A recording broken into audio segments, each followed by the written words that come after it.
পূজার বিয়ে লেহেঙ্গা চয়েস করতে গিয়ে আজকে আমরা 70 থেকে 100 পিস লেহেঙ্গা খুলে খুলে দেখলাম কোন কালারের লেহেঙ্গা নিলাম, কত টাকা পড়লো, সবটাই কিন্তু আজকের ব্লগে তোমাদের সাথে শেয়ার করব।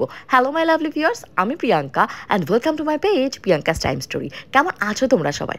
আমি তো ভীষণ ভালো আছি। আর দেখতেই পাচ্ছ সকালবেলা ঘুম থেকে উঠে একটা হালকা পাতলা ড্রেস পরে নিয়েছি। তোমরা তো সবাই নিশ্চয়ই ফিল করতে পারছো কতগুলো দিন ধরে এই যে গরমটা পড়েছে না, এটা কিন্তু শীত যাওয়ার আগের পূর্বাভাস। তো দেখতেই পাচ্ছ এখন আমি চলে বাপের বাড়িতে। যেহেতু আজকে আমাদের বেরোনোর কথা ছিল 10টায়, কিন্তু আজকে বেরোতে বেরোতে বেজে গেছে প্রায় 1টা। আর বড় বাজারে যেতে প্রচুর জ্যাম আমাদের এখন ঝেলতে হবে।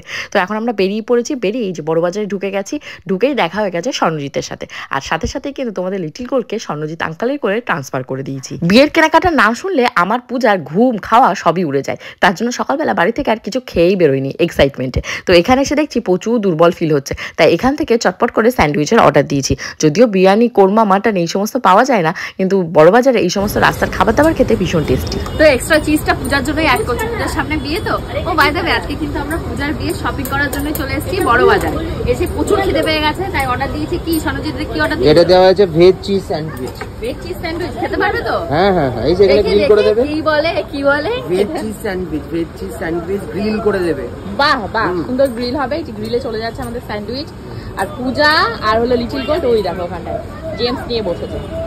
এরপর এখান থেকে কোথায় যাওয়া হবে? এরপর এখান থেকে যাব আমরা প্রথমে শাড়ি, তারপরে লেহেঙ্গার মার্কেট, তারপরে হচ্ছে ছেলেদের তো বেসিক্যালি কিছু না কিছু লাগে না, ছেলেদের লাগে না। সব ও নেবে, মানে জুয়েলারি হোক, জামা কাপড় হোক, সব ও নেবে। মেকআপ হোক, ট্রলি পর্যন্ত। বলে ট্রলি, সেটাও তো আমার জামা কাপড় জায়গা দেবে বলেছে না। ছেলেদের কিছু লাগে না, আমার ভালো লাগে না। এই জানলে আমি বিয়েই করতাম না। ছেলেদের কিছু লাগে না। আমার বর কেন আসে না সাথে এবার বুঝতে পারছো? এরকমই চলে যায় আমাকে রেখে। গোপালদা তো ওই জন্যই আসে না সাথে, সাথেও থাকবে না, কিছু করবে না। মামান কি খাবে? ওই দেখো চিপসটা দেখি। ওর খাবারটা ঠিক নেই। হ্যাঁ, চিপসটা ঠিক দাও না, দেবে না। শেষ পাতে লাস্সি। তুমি না, তুমি খাবে না, তোমার পটি পেয়ে যাবে। না না না, আমি খাবে।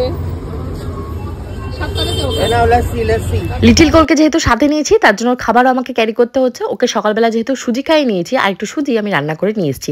ভেবেছি যে সমস্ত দোকানে লেহেঙ্গা দেখবো সেখানে সুযোগ পেলে ওকে খাইয়ে নেবো। অ্যাকচুয়ালি কি বলতো, বাইরের খাবার এখনো ঠিকঠাক মতন খেতে পারেনি, আর খেতে পারলেও হজমটা করতে পারবে না। অ্যাকচুয়ালি মায়ের মন তো বুঝতেই তো পারছো কি হয়। তো এখানে দেখা হচ্ছে তোমাদের ছোট লিটিল গোল্ডের জন্য লেহেঙ্গা।